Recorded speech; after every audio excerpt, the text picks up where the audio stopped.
and I am here to talk about the residency program of 2023 for candidates preparing for ordination in the Texas Annual Conference Administration. The Texas Annual Conference Administration is located in Houston, Texas, and it is over every United Methodist Church in Houston, Texas, and Harris County, and in surrounding rural areas. I'm looking it up right now. Conference. Here we go.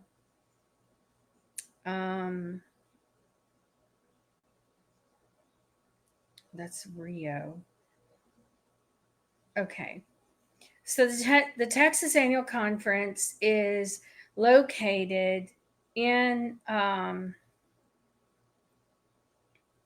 Houston, Texas, and it is over every United Methodist Church in Houston and Harris County and in surrounding rural areas throughout Texas. The Texas Annual Conference is a large multi-billion-dollar administration. I grew up within the Texas Annual Conference of the United Methodist Church. My father was employed under the Texas Annual Conference Administration within the United Methodist Denomination in Houston, Texas, and placed on assignment at various churches within the Texas Annual Conference Administration. The Texas Annual Conference Administration also has a history of employing predators within their conference administration, one of them being my father, John Chester Dowden. My father passed away in 2012, and my mother passed away in 2018. I am a survivor of grape from my father, who was employed under the Texas Annual Conference Administration, and there are multiple survivors within the Texas Annual Conference, but I am the only one who has been willing to speak out on social media through video.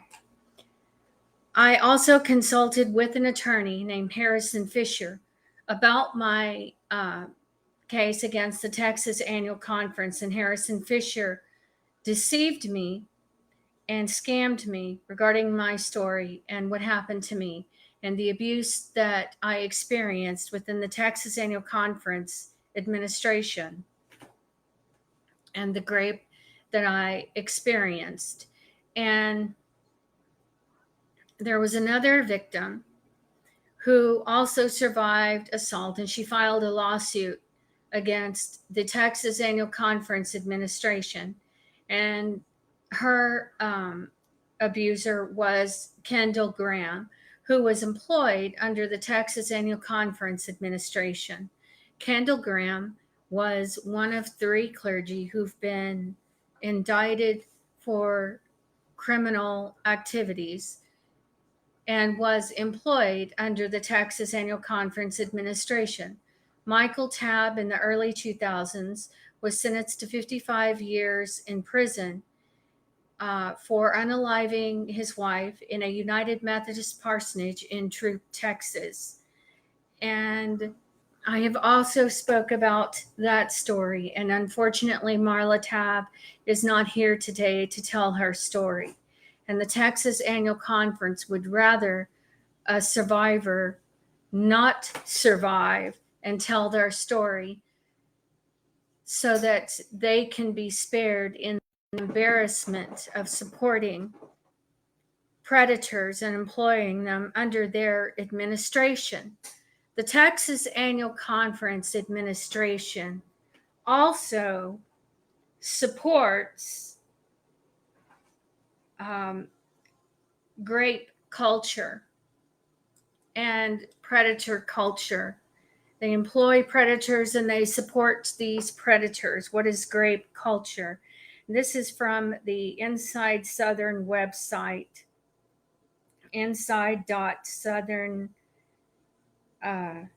ct.edu. And it says, grape culture is an environment in which grape is prevalent and in which sexual violence is normalized and excused in the media and popular culture. Grape culture is perpetuated through the use of misogynistic language, the objectification of women's bodies, and the glamorization of sexual violence, thereby creating a society that disregards women's rights and safety. Examples of grape culture would be blaming the victim, she asked for it, trivializing sexual assault, boys will be boys, sexually explicit jokes. I know I'm very familiar with that method because my father used that method, who was employed under the Texas Annual Conference administration. Tolerance of sexual harassment. I was also ordered supervised visitation in my family custody case, and I had to visit my two sons at a United Methodist Church that was under the Texas Annual Conference administration, the same administration that employed my father, who was a sexual predator. And I had to visit my kids at a United Methodist Church under the same administration. It was St. Stephen's United Methodist Church in Houston, Texas. And I also had to experience sexual harassment in front of my sons at St. Stephen's United Methodist Church. And this took place in front of the staff of St. Stephen's United Methodist Church. And it also took place in front of the staff of the Domestic Relations Office of Harris County. Inflating false grape report statistics, tolerance of sexual harassment, publicly scrutinizing a victim's dress, mental state, motives, and history. Harrison Fisher had also told me that the Texas Annual Conference, if this got out into the media, he told me that the Texas Annual Conference would tell the media and the public that I was mentally ill. And apparently, somehow being mentally ill discounts your story of sexual assault, which is interesting because domestic violence, anybody that survives a traumatic event, is at a greater risk of being diagnosed with PTSD, which is a mental health disorder. And that I have also been diagnosed with PTSD, complex PTSD to be exact, from repeated exposure to trauma. And Harrison Fisher said that the Texas Annual Conference would assist my ex-husband in getting our sons away from me. Of course, that would mean that the Texas Annual Conference, that has a history of employing a man who unalived his wife and employing sexual predators, would be diagnosing me and saying that I have a mental health disorder, because I guess an administration who employs predators and places them on assignment in their churches would be experts on mental health, wouldn't they? Next, gratuitous gendered violence in movies and television, defining manhood as dominant and sexually aggressive, defining womanhood as submissive and sexually passive, pressure in men to score, pressure on women to not appear cold, assuming only promiscuous women get raped, assuming that men don't get raped or that only weak men get raped, refusing to take grape accusation seriously, teaching women to avoid getting raped. Victim blaming. One reason people blame a victim is to distance themselves from an unpleasant occurrence and thereby confirm their own invulnerability to the risk, or like the Texas Annual Conference, attacking my mental health and saying that I am mentally uh, ill, because somehow that just completely disregards my story of what I went through, which is interesting because I have a mental health diagnosis because of what I went through. By labeling or accusing the victim, others can see the victim as different from themselves. People reassure themselves by thinking, because I am not like her, because I do not do that, this would never happen to me. We need to help people understand that this is not a helpful reaction. So I'm going to start reading about the residency program. And my purpose in doing that is so that people within the Texas Annual Conference, when they Google these policies, they will see the face of a sexual assault survivor who is reading their policies, because that was not on their 2025 bingo card of a sexual assault survivor reading their policies and showing how incompetent they are in implementing their policies to protect everyone within their churches, which they have failed to do. Okay, so I'm going to start with page 3. And it is, welcome to the residency program. You are here because you received a call to ordain ministry, and that call has been confirmed by your faith community. You have studied, prayed, worked, and served faithfully, and are now approaching the final stage of the journey. In this stage, you will be wholly focused on your preparation for ordination. Having completed your theological studies, you will be placed in a ministry setting to begin the work of living out your theology in vocational ministry.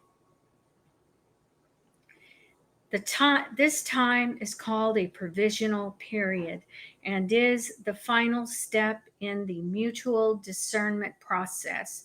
During this time, you will examine your calling by combining practice with theological reflection to ensure that you are being faithful to God's call on your life. You are also to begin examining yourself. What are your natural strengths upon which you can build? What are your natural weaknesses of which you need to be aware? Where do you need to grow to be most effective in your ministry setting?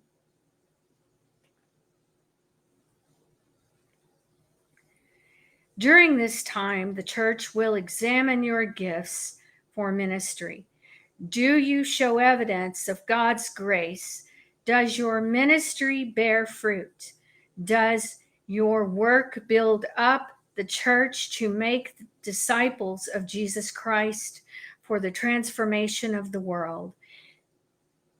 This examination culminates when you have your final reviews with the Board of Ordained Ministry. You are given 2 groups to help you in this part of the journey: resident covenant group and your lay consultation team. We cannot encourage you enough to make use of them. There are not hoops to jump through. These are not hoops to jump through. These are covenant relationships to aid your your preparation and testing. Listen to them,